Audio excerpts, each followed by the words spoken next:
오늘 우리에게 주시는 하나님의 말씀은 시편 105편 1절에서 45절까지 말씀이고요. 봉독은 1절에서 10절까지 42절에서 45절까지 말씀입니다. 너희는 주님께 감사하면서 그의 이름을 불러라. 그가 하신 일을 만민에게 알려라. 그에게 노래하면서 그를 찬양하면서 그가 이루신 놀라운 일들을 전하여라. 그의 거룩하신 이름을 찬양하여라. 주님을 찾는 이들은 기뻐하여라. 주님을 찾고 그의 능력을 힘써 사모하고 언제나 그의 얼굴을 찾아 예배하여라. 주님께서 이루신 놀라운 일을 기억하여라. 그 이적을 기억하고 내리신 판단을 생각하여라. 그의 종 아브라함의 자손아, 그가 택하신 야곱의 자손아, 그가 바로 주 우리의 하나님이시다. 그가 온 세상을 다스리신다. 그는 맺으신 언약을 영원히 기억하신다. 그가 허락하신 자손이 자손 수천 대에 이루어지도록 기억하신다. 이것은 곧 아브라함과 맺으신 언약이요 이삭에게 하신 맹세요 야곱에게 세워주신 율례요 이스라엘에게 지켜주실 영원한 언약이다. 이것은 그가 그의 종 아브라함에게 하신 그 거룩하신 말씀을 기억하셨기 때문이다. 그는 그의 백성을 흥겹게 나오게 하시며 그가 뽑으신 백성이 기쁜 노래를 부르며 나오게 하셨다. 그들에게 여러 나라의 땅을 주셔서 여러 민족이 애써서 일군 땅을 물려받게 하셨다. 이것은 그들에게 그의 율례를 지키고 그의 법을 따르게 하기 위함이었다. 할렐루야. 오늘 우리가 함께 읽은 시편 105편 말씀은 이스라엘 민족의 역사를 다루고 있는 시입니다. 그래서 서사시라고도 부릅니다. 시편 기자가 민족의 역사를 쭉 뒤돌아보면서 그가 하나님이 하신 일을 찬양하는 내용이 오늘 본문에 담겨 있습니다. 그 내용을 살펴보면 우선 그가 하나님이 아브라함과 그리고 이삭 그리고 야곱에게 그리고 그 후손들에게 약속하신 것을 회상합니다. 하나님께서 아브라함과 그 후손들에게 약속하신 땅을 기업으로 주겠다, 이렇게 언약을 맺으십니다. 그리고 나서는 이어지는 이스라엘의 역사는 하나님이 이 약속을 신실하게 지키시는 역사입니다. 내용을 살펴보면 첫 번째로 하나님은 아브라함과 그리고 그의 자녀들을 가나안 땅에서 나그네와 같이 살던 그들인데도 불구하고 하나님께서 지켜주십니다. 14절 15절에 보면 그러나 주님께서는 아무도 너희를 억누르지 못하게 하셨고 너희를 두고 왕들에게 경고하시기를 내가 기름 부어 세운 사람에게 손을 대지 말며 나의 예언자들을 해치지 말아라 하셨다. 여러분, 이 말씀이 아브라함 그리고 이삭에게 그대로 이루어진 일입니다. 우리가 성경에서 알고 있듯이 공교롭게도 이 부자가 아브라함과 이삭이 자기의 아내를 누이라고 속입니다. 왕에게, 그 지역의 왕에게. 그런데 참 감사하게도 그들이 거짓말을 하여 큰 낭패를 당한 것이 아니라 오히려 왕들에게 큰 은혜를 입어 그 땅에서 나오는 장면이 창세기에 기록되어 있습니다. 왜 그런가? 오늘 본문에 시편 기자가 고백하기를 하나님이 그들에게 왕들에게 말씀하시기를 내가 기름 부어 세운 자들 건들지 말아라, 나의 제사장들에게 그들을 건들지 말아라 라고 명령하셨다는 것입니다. 이제 시간이 좀 지나서 가나안 땅에 기근이 심하게 들자 하나님은 이번에는 온 가족을 기근을 피해 살 길을 열어주십니다. 야곱이죠. 그가 형들에게 팔려서 애굽으로 팔려가게 됩니다. 그런데 그는 요셉이죠. 애굽의 총리가 되어서 오히려 가족들을 기근에서 다 살려내는 이야기가 성경에 기록되어 있습니다. 시편 기자는 뿐만 아니라 출애굽과 광야 생활도 기억하고 되돌아봅니다. 애굽으로 이동한 이스라엘이 큰 민족이 되자 바로 왕이 아주 심하게 그들을 박해합니다. 그때 하나님께서 모세와 아론을 세우셔서 그들을 인도에 내시는데, 인도에 내실 때 10가지 재앙을 이스라엘 민족들 앞에서나 애굽 사람들에게 다 보여주십니다. 그러면서 이스라엘 백성들을 구원하셨습니다. 얼마나 이 출애굽이 완벽한 구원인지 이스라엘이 애굽에서 나올 때는 그들이 눈치 보면서 겨우 나온 것이 아니라 애굽 사람들에게 은과 금을 얻어가지고 당당하게 걸어 나옵니다. 37절, 그들로 은과 금을 가지고 나오게 하시니 그 지파 가운데서 비틀거리는 이가 한 사람도 없었다. 하나님이 출애굽시키실 때에도 그 아브라함과 맺으신 언약을 신실하게 지키셔서 그들이 부끄럽지 않은 출애굽을 하도록 하나님이 인도하셨다는 것입니다. 뿐만 아니라 시편 기자는 광야에서 하나님이 얼마나 백성들을 세밀하게 인도해 주셨는지를 기록합니다. 밤에는 불기둥으로 그들을 인도하시고, 그리고 낮에는 구름기둥으로 그들을 보호하셨습니다. 또 만나와 메추라기로 먹이시고, 목마르다 할 때에는 반석을 치셔서 물이 나오게 하시고, 마른 땅에 강물이 흐르게 하시는 일을 하나님이 친히 하셨습니다. 그리고 이 모든 과정을 거쳐서 결국에는 하나님이 약속하신 가나안 땅을 백성들에게 주시는 그 이야기를 오늘 시편 기자가 기록을 하고 있습니다. 창세기 한 12장부터 길게는 사사기, 사무엘상까지 이스라엘의 역사를 담고 있는 이 이야기를 시편 기자가 오늘 35절에 걸쳐서 쭉 고백하고 있는 것입니다. 그가 자신들의 역사를 살펴보니까 하나님을 찬양하지 않을 수가 없어요. 왜냐하면 처음에 하나님이 언약을 맺으셨던 아브라함은 그의 신세가 어느 정도였냐면 가나안 땅에 발붙일 만한 한 평도 없었던 그 정도의 신세였습니다. 오늘 본문에도 12, 13절에 그때의 너희의 수요가 극히 적었고 그 땅에서 나그네로 있었으며 이 민족에게서 저 민족에게로, 이 나라에서 다른 나라 백성에게로 떠돌아다녔다. 아브라함은 나그네였습니다. 떠돌이였습니다. 그런데 하나님이 그와 언약을 맺으시고 지금 한 1000년 가까이가 지난 삶을 되돌아보니까 지금 우리 민족은 엄청 장성한 민족이 되어서 가나안 땅을 차지하여 있는 것입니다. 이 과정을 쭉 돌아보면서 시편 기자가 하나님이시구나.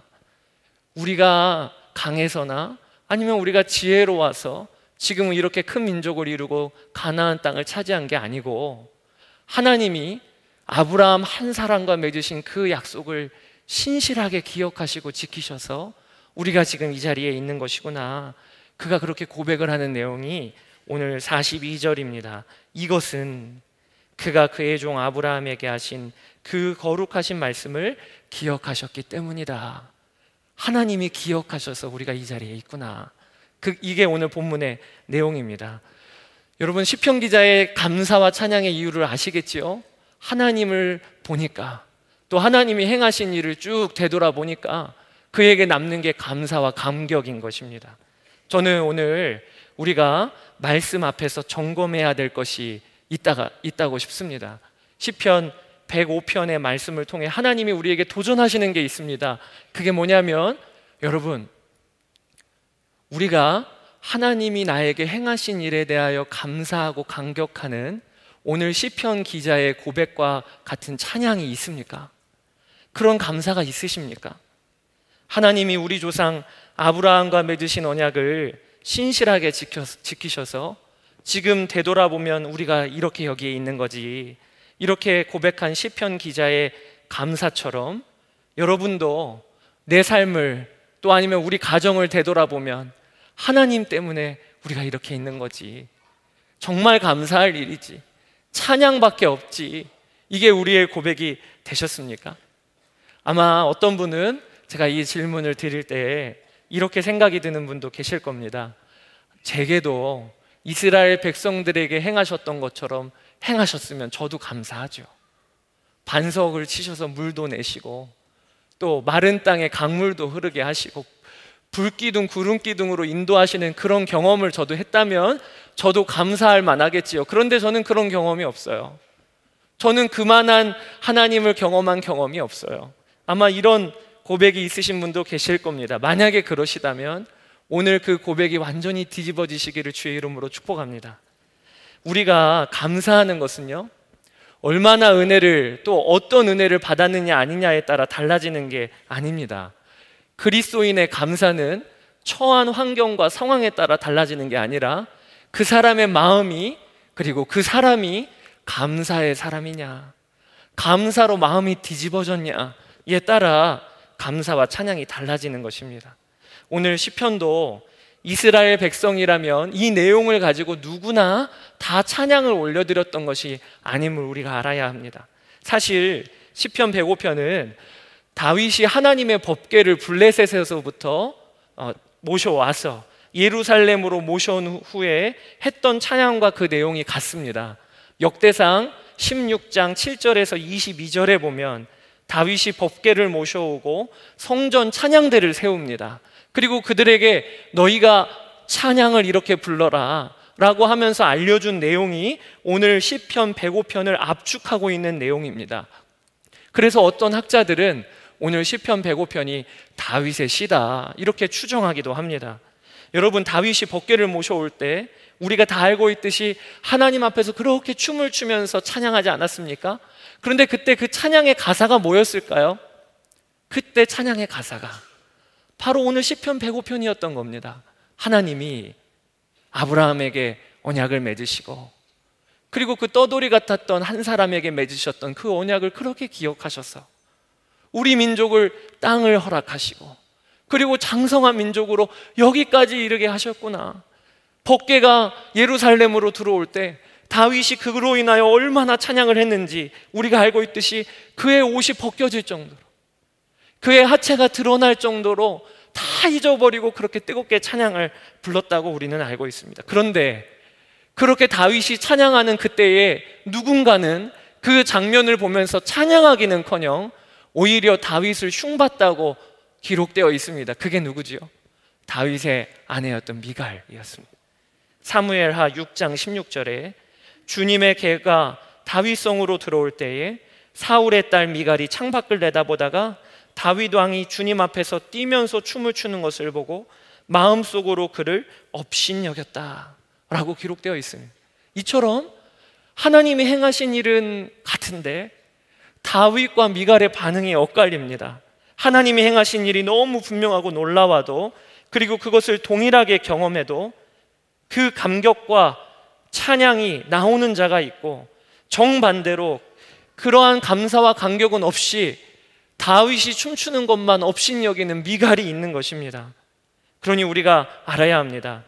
감사와 감격과 찬양은 받은 은혜가 어떠하냐, 그게 얼마나 크냐에 따라 달라지는 게 아니고 그 사람이 하나님께 정말 감사의 사람이 되었느냐, 마음이 정말 감사하는 마음으로 뒤집어졌느냐에 따라 달라지는 것입니다. 여러분, 이게 우리에겐 너무나도 중요합니다.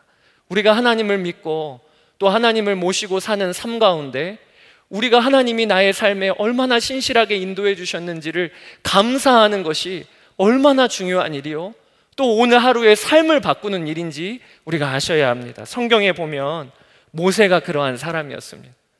모세가 이스라엘 민족을 데리고 출애굽을 했습니다. 그리고 가나안 땅을 바로 앞에 두고 있는 가데스 바네아까지 이스라엘 백성이 이르렀습니다. 그들이 하나님이 주시겠다고 했으니 그냥 들어가면 되는데 그들이 정탐꾼 12명을 세우자고 건의를 합니다. 그리고 모세는 그것을 허락을 합니다. 이스라엘 백성들이 12명의 정탐꾼을 가나안 땅으로 보냅니다. 그리고 그들이 돌아와서 가나안 땅을 악평합니다. 너무 유명한 악평이 있죠. 우리는 저들이 보기에 메뚜기 같습니다. 들어가봤자 소용이 없습니다. 그렇게 그들이 악평하니까 온 백성이 하나님을 원망하고 두려워하는 내용이 성경에 담겨 있습니다. 그때 모세가 백성들에게 담대하게 이야기하기를 너희가 두려워하지 말아라, 너희가 원망하지 말아라. 신명기 1장 29절에 내가 너희에게 말하기를 그들을 무서워하지 말라, 두려워하지 말라. 모세가 백성에게 담대하게 선포했어요. 어떻게 그럴 수 있었을까요? 어떻게 이렇게 담대하게 무서워하지 말라고 말할 수 있었을까요? 모세가 그 다음 구절에서 하는 고백을 우리가 주목해 봐야 합니다. 신명기 1장 30절에서 31절에 너희보다 먼저 가시는 너희의 하나님 여호와께서 애굽에서 너희를 위하여 너희 목전에서 모든 일을 행하신 것 같이 이제도 너희를 위하여 싸우실 것이며 광야에서도 너희가 당하였거니와 사람이 자기의 아들을 안는 것 같이 너희의 하나님 여호와께서 너희가 걸어온 길에서 너희를 안으사 이곳까지 이르게 하셨느니라. 그러니까 모세는 백성들에게 두려워하지 말라고 하는 그 근거가 뭐냐면, 모세는 지난 광야의 시간이 어떤 시간이었냐면, 먹을 게 없었고 마실 게 없었고 추위와 더위의 위험이 있었고, 그게 광야 생활이 아니었고, 그의 광야 생활을 회상할 때 나의 광야 생활은, 우리의 광야 생활은 하나님이 아버지가 자식을 아는같이 하나님이 우리를 안아주셔서 여기까지 이른 게 우리의 광야 생활이야. 그러니까 모세는 뒤돌아볼 때 보는 눈이 완전히 달랐던 것입니다. 그러니까 앞에 딱 닥쳐있는 그 두렵고 무서운 가나안 족속이 겁이 나지가 않는 겁니다. 왜냐하면 지금까지 내 삶도 하나님의 품 안에 있는 것이거늘, 내가 이제 건너갈 가나안 땅도 하나님 품 안에 있는 거죠. 그러니까 두려움이 없었던 것입니다. 그런데 이스라엘 백성들은 이것에 대하여 전혀 반응이 달랐습니다. 신명기 1장 31절에 모세가 너희의 하나님 여호와께서 너희가 걸어온 길에서 너희를 안으사 이곳까지 이르게 하셨느니라 하나 이 일에 너희가 너희의 하나님 여호와를 믿지 아니하였도다. 그러니까 성경은 우리에게 증언하고 있는 것입니다. 똑같은 사건을 경험하고 똑같은 광야길을 걸었는데 어떻게 이렇게 반응이 다르지요? 모세는 아버지가 아들을 아는같이 하나님이 우리를 안아주셨고, 그런데 백성들은 언제 그러셨어요? 나에게 광야길은 고통과 외로움과 추위와 배고픔과 목마름이었는데 언제 그러셨어요? 이게 백성들의 고백이었습니다. 그런데 그 결과가 어떻게 됐지요? 모세가 걸어갈 길이 분명하게 보였던 것과는 전혀 정반대로 이스라엘 백성들은 한 발짝 움직이지도 못하는 신세가 되었습니다. 그리고 결국에는 이스라엘의 1세대 백성들, 출애굽 1세대 백성들은 광야에서 다 죽임을 당합니다. 여러분, 그러니까 우리가 하나님이 내 삶을 신실하게 인도해 주셨지, 하나님이 지금까지 은혜와 감사로 나를 여기까지 이르게 하셨지, 이 고백은요 정말로 죽음과 삶을 가르는 고백인 것입니다. 여러분, 이것이 모세가 한민족을 섬기는 지도자로 세워지고 그렇게 하나님의 역사의 통로로 쓰임받았던 이유입니다. 하나님이 하신 일을 기억하고 감사하고 감격하는 자는 하나님이 놀랍게 세워주십니다. 이것은 우리도 마찬가지입니다. 제가 젊은이 교회를 섬기면서 청년들을 만나서 신방하고 상담을 해보면 과거에 묶여서 오늘을 살지 못하는 이들이 얼마나 많은지 모릅니다. 어렸을 때부터 가정이 불행했어요. 그리고 또 어렸을 때부터 경제적으로 형편이 좋지가 않았어요. 그리고 학교를 다닐 때 친구 관계가 원만하지 않았어요. 하나님이 그를 그럼에도 불구하고 구원해 주시고 지금 예외의 자리로 인도해 주셨는데도 불구하고 늘 묶여 있어요. 늘 묶여 있고 위축되어 있고 오늘을 살지 못하는 그러한 청년들을 볼 때마다 제가 드는 생각이, 와, 지금까지의 삶에 대한 분명한 감사와 감격이 있어야 그 위에서 오늘을 살고 내일도 계획할 수 있는 것이구나 라는 것을 알게 됩니다. 여러분, 그러면 어떻게 이렇게 감사할 수 있을까요? 어떻게 이렇게 감사의 삶을, 또 감격하는 삶을, 나의 삶을 되돌아보면 그렇게 감사할 수 있을까요? 그것이 하나님을 우리가 마음에 모시고 사는 것입니다. 하나님을 마음에 모시고, 우리가 하나님을 믿으면, 즉 마음에 모시고 살면 일어나는 변화 중에 하나가 우리의 과거가 달라집니다. 이것이 우리가 믿는 믿음의 놀라운 점입니다. 여러분, 우리의 과거는 되돌릴 수 없는 일이죠. 한 번 지나간 과거를 어떻게 되돌릴 수 있겠습니까? 후회할 뿐이지요. 그런데 우리가 믿는 믿음은 우리의 과거를 다 바꿔냅니다. 그것은 과거에 일어났던 사건이 달라지는 게 아니라 과거를 보는 내 믿음의 눈이 달라지는 겁니다. 과거를 보는 내 믿음의 고백이 달라지는 겁니다. 고린도전서 2장 12절에 우리가 세상의 영을 받지 아니하고 오직 하나님으로부터 온 영을 받았으니 이는 우리로 하여금 하나님께서 우리에게 은혜로 주신 것들을 알게 하려 하심이라.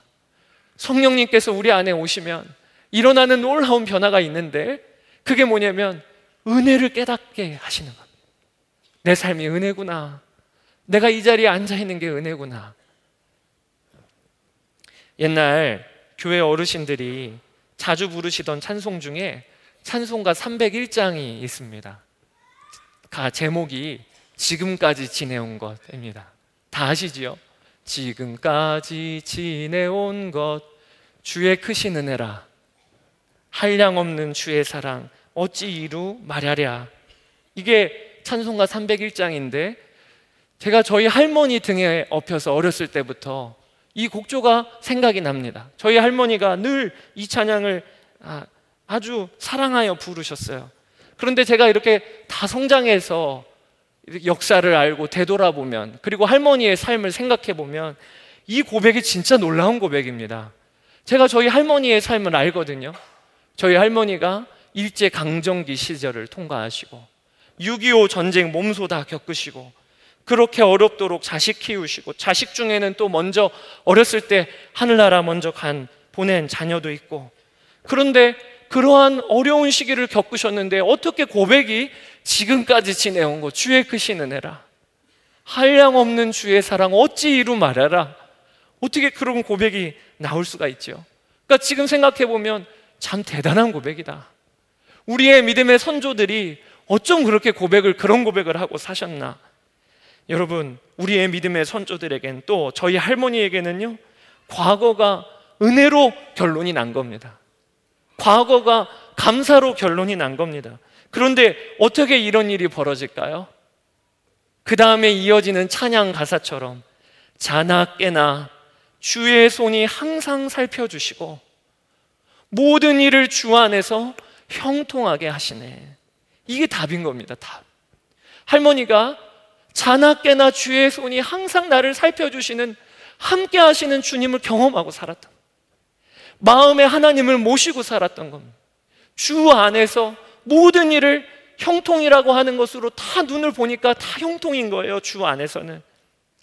이게 비밀입니다. 성도의 비밀. 오늘 시편 기자도 이것을 동일하게 경험한 사람입니다. 그는 그저 과거를 회상해 보니까 하나님이 하신 일이 너무 놀라워서 거기에만 묶여갖고 감사하고 찬양하는 게 아니라, 그는 지금 함께 하시는 주님에 대한 믿음이 너무나도 분명한 사람이었습니다. 6절과 7절에 뭐라고 그가 고백하고 있냐면, 그의 종 아브라함의 자손아, 그가 택하신 야곱의 자손아, 그가 바로 주 우리의 하나님이시다.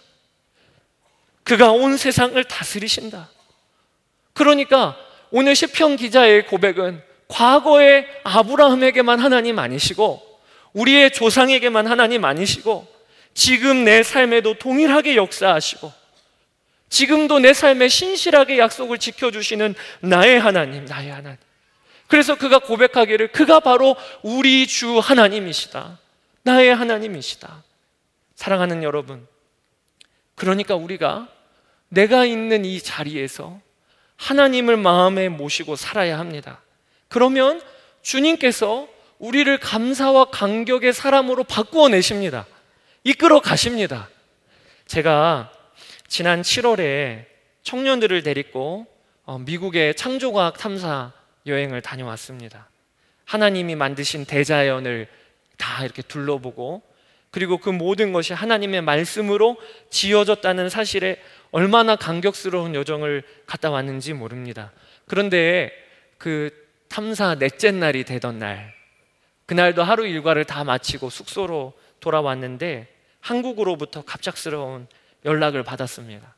저희 할머니가 소천하셨다는 겁니다. 그리고 입간까지 마치셨다는 이야기를 저희 어머니가 저에게 연락을 주셨습니다.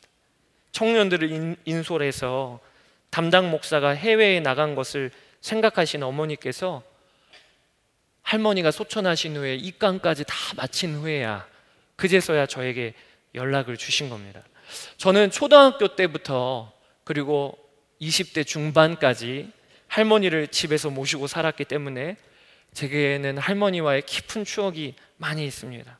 그래서 할머니 소천 소식을 듣자 그렇게 마음에서 불이 나고 아픔이 되었습니다. 그런데 어떻게 할 방법이 없는 겁니다. 미국에 있고, 그것도 사막 한가운데 밤에 어떻게 이동을 빨리 해도, 아무리 이동을 빨리 해도 장례 일정 다 마친 후에 정리된 후에나 한국에 도착하는 것이라 어떻게 할 방법이 없었습니다.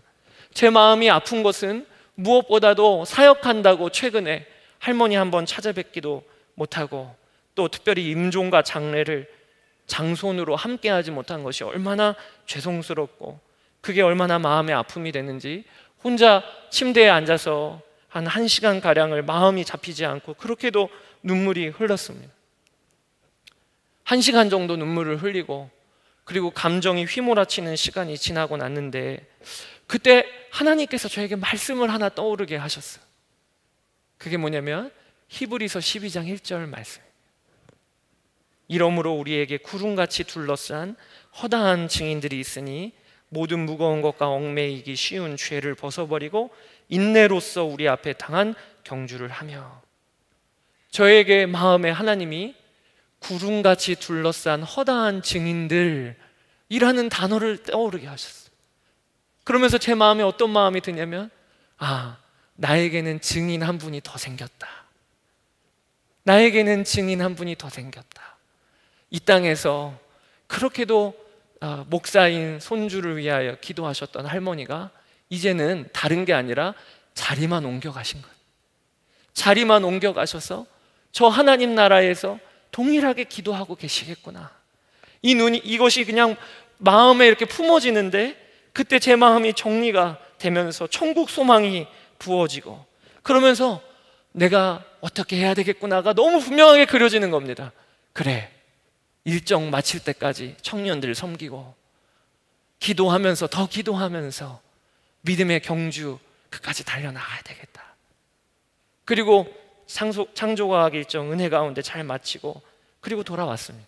한국에 돌아와서 할머니 유고를 모신 곳에 들렸는데요, 제 마음이 얼마나 천국 소망이 부어지는지, 저의 마음에 그렇게도 할머니가 그리워하시던 먼저 가신 저희 아버지 천국 가서 만나고 계시겠구나, 그렇게 기쁨으로 만나고 계시겠구나, 그리고 이 땅에 있는 우리를 위하여 그렇게 기도하고 계시겠구나. 이게 묵상이 되어지는데 슬픔이 감사로 덮여요. 마음에 있는 애통함이 기쁨으로 덮여요. 그것을 경험하면서 얼마나 감사가 되었는지 모릅니다. 여러분, 함께 하시는 주님은 우리를 다 바꿔내십니다. 함께 하시는 주님은 우리의 고백도 바꿔내십니다. 누가 보면 처량하기 짝이었고 누가 보면 온통 고생만 하면서 산 것 같은데 정작 하나님을 마음에 모신 사람은, 당사자는 믿음의 고백이 달라집니다. 감사야, 은혜였어, 얼마나 기쁜지 몰라, 되돌아보면 한량없는 주의 사랑이 나를 붙잡고 계셨어. 왜 그렇지요? 하나님이 나와 함께 계시다는 것은 그분이 나를 사랑하시며 그리고 지금까지도 나의 과거를 허투루 쓰지 않으시며 지금도 나와 동행하시며 내 앞으로의 미래도 하나님이 신실하게 인도해 주신다는 증거가 하나님이 지금 내 안에 계시는 것이기 때문에 그렇습니다. 그러니까 주님을 모신 사람은 믿음의 고백이 다 달라지는 겁니다. 그러니까 시편 105편에 오늘 시편 기자의 감사와 찬양은요, 우리의 찬양인 것입니다. 우리의 찬양. 나그네와 같은 아브라함을 하나님이 언약을 그와 맺으시고 그리고 한 번도 어김없이 이스라엘 백성을 그렇게 인도해 주셨던 그 하나님이 나의 하나님이셔요. 그 하나님이 우리 가정의 하나님이셔요. 이게 우리의 찬양인 것입니다. 이 놀라운 특권을 여러분들이 다 누리시기를 바랍니다. 말씀을 준비하면서 우리에게 그 눈이 열리면 얼마나 좋을까? 오늘 예배에 나온 우리 모두에게 그 눈이 열리면 얼마나 좋을까? 그런데 말씀해 보니까요, 시편 기자도 동일한 마음이었던 것 같아요. 백성들에게 그 과거를 한 35절에 걸쳐서 이야기하면서 그 과거를 이야기하기 전에 그가 뜨겁게 외치는 게 뭐냐면, 너희들이 하나님을 기억하고 생각해라. 하나님의 얼굴을 찾아 그분을 예배해라. 얼마나 마음이 뜨거웠으면. 4절과 5절에 보면 주님을 찾고 그의 능력을 힘써 사모하고 언제나 그의 얼굴을 찾아 예배하여라. 주님께서 이루신 놀라운 일을 기억하여라. 그 이적을 기억하고 내리신 판단을 생각하여라. 여러분, 이 말씀을 붙드시게 되기를 바랍니다. 이 말씀 그대로가 우리에게 또 이미 이루어졌습니다. 주님이 우리 안에 오셔서 우리가 생각하기 이전에 이미 주님은 내 안에 계시고 우리가 기억하기 이전에 주님은 이미 내 안에 계셔서 우리가 이 놀라운 복음, 이루어진 이 사실을 정말 붙드는 겁니다. 제가 참 사랑하는 형제가 한 명 있습니다. 그 청년은 고등학교 때 친구의 전도로 처음 교회에 나와서 그 가정에는 첫 열매로 신앙생활을 시작한 친구입니다. 지금은 이제 결혼을 해서 가정도 이루었는데, 이 친구가 얼마나 귀한지 의학 전문대학원 의사 과정을 준비하기 위하여 공부하는, 보통 시험이 아니고 어려운 시험이고, 그리고 그 준비의 과정도 만만치가 않지요. 그러면서도 교회를 그렇게 성실히 섬기고, 그리고 어려운 자를 시간을 내어서 도와주고 하는 일을 늘 보면서 참 귀하다, 어떻게 저렇게 첫 열매인데도 불구하고 하나님이 저렇게 신실하게 세우셨나 싶을 정도로 귀한 청년이었는데, 어느 날 심각한 표정으로 찾아와서 저에게 고민을 이야기하더라고요. 무슨 고민인가 들어봤더니, 목사님, 제가 외로워요. 뭐 외롭냐 그랬더니, 자기가 같은 교회 안에 다른 친구들을 봤더니 그 친구들은 믿는 부모님이 계셔서 뭐 시험을 앞두고 있거나 직장을 앞두고 있거나 할 때에는 부모님들이 그렇게 기도해 주시더래요. 든든한 지원자가 되어주시고 중보의 기도자가 되어주시고, 그 모습을 그 모습을 보고 있는데 자신의 마음에 갑자기 자기가 처량해지고 외롭다는 생각이 들고, 누가 나를 위해 기도해 주나, 나는 누가 나를 위해 생각을 해줄까, 막 이런 마음이 든다고 저한테 찾아왔습니다. 제가 그 이야기를 듣는데 이상하지요. 그런 마음은 쉽게 전염이 되는 것 같습니다. 저도 마음에, 나는 또 누가 나를 위해 기도해 주나, 나는. 보니까 다른 목사님들은 다 중보자도 막 이렇게 여기저기 계신 것 같은데, 나는 이렇게 한번 손에 꼽아보려니까 아내하고 부모님과 장인 장모님 있는 것 같긴 한데 누가 나를 또 위해 기도해 주나. 그러면서 제가 그 형제한테 뭐라고 말을 못하고 그냥 쭈삣쭈삣, 그러게 외로워서 어떡하나 막 이러고 있었어요. 그런데 그때 하나님께서 저의 마음에, 그날 저녁에 기도하는데 저의 마음에 말씀을 하나 떠오르게 하시는 거예요. 그러면서 하나님께서 뭐라고 저의 마음에 주시냐면, 아들아, 너의 중보자는 나야. 너의 중보자는 나야. 예수 그리스도, 그분이 너의 중보자야. 그분이 하늘 보좌 우편에서 너를 위하여 지금도 기도하고 계셔. 그때 떠올랐던 말씀, 디모데전서 2장 5절, 하나님은 한 분이시요 또 하나님과 사람 사이에 중보자도 한 분이시니 곧 사람이신 그리스도 예수라. 여러분, 오늘 이 자리에 예배하러 나오셨는데 하나님이 여러분들을 어떻게 인도해 주시는지 아십니까? 죽을 수밖에 없는, 지옥 갈 수밖에 없는 우리를 그의 아들의 피로 깨끗하게 씻으시고, 그리고 그 아들의 의의 옷을 입히시고, 그리고 24시간 우리를 위하여 중보하시면서 우리를 인도해 주셔서 우리가 이 자리에 앉아 있는 겁니다. 그래서 오늘 우리가 예배를 드리고 있는 겁니다. 그러니 저는 이스라엘 백성들처럼 구름 기둥 못 봤어요, 불 기둥 못 봤어요. 아닙니다. 우리 앞에 서 있는 십자가가 우리의 구름 기둥입니다. 우리 앞에 걸려있는 십자가가 우리의 불 기둥입니다. 우리가 마땅히 고백할 수 있습니다. 하나님이 내 삶에 은혜로 인도해 주셨다. 그래서 우리는 마땅히 감사할 수 있고 예배할 수 있는 것입니다. 오늘도 이 앞에 성찬 때가 놓여 있습니다. 이 성찬은 우리에게 주시는 하나님의 강력한 메시지입니다. 그것이 주님이 우리 안에 계셔서 우리와 하나가 되셨다. 이 말은 무슨 이야기지요? 내가 너의 과거의 삶도 허투루 너를 쓰지 않는다. 과거도 은혜예요. 과거도 감사인 겁니다. 그리고 오늘 하루를 그 위에서 담대히 살고, 그리고 앞으로 우리에게 보이지는 않아도, 그리고 결정된 건 없어도 믿음으로 담대하게 걸어갈 수 있는 것이 오늘 우리가 성찬을 받는 은혜인 것입니다. 여러분들이 이 은혜를 다 누리시게 되기를 주의 이름으로 축복합니다. 우리 이 시간 같이 기도하기를 원하는데요, 이 시간 기도할 때 성찬을 받기 전에 우리 이렇게 기도합시다. 하나님, 말씀으로 보니까 내 삶에 하나님의 은혜가 가득합니다. 제가 감사하기에 충분한 예수님의 십자가 은혜 아래에 있습니다. 이 은혜를 받았으면서도 간격 없이 사는 거, 이 은혜를 받았으면서도 감사 없이 예배 없이 사는 거, 주여 오늘 이 마음이 뒤집어지게 하여 주시옵소서. 감사와 찬양으로 내 삶을 뒤돌아볼 수 있는 눈이 열리게 하여 주시고 그에 힘입어 오늘을 살게 하여 주옵소서. 우리 이 시간 같이 함께 기도하면서 성찬의 자리로 나아가기를 원합니다. 같이 기도하겠습니다.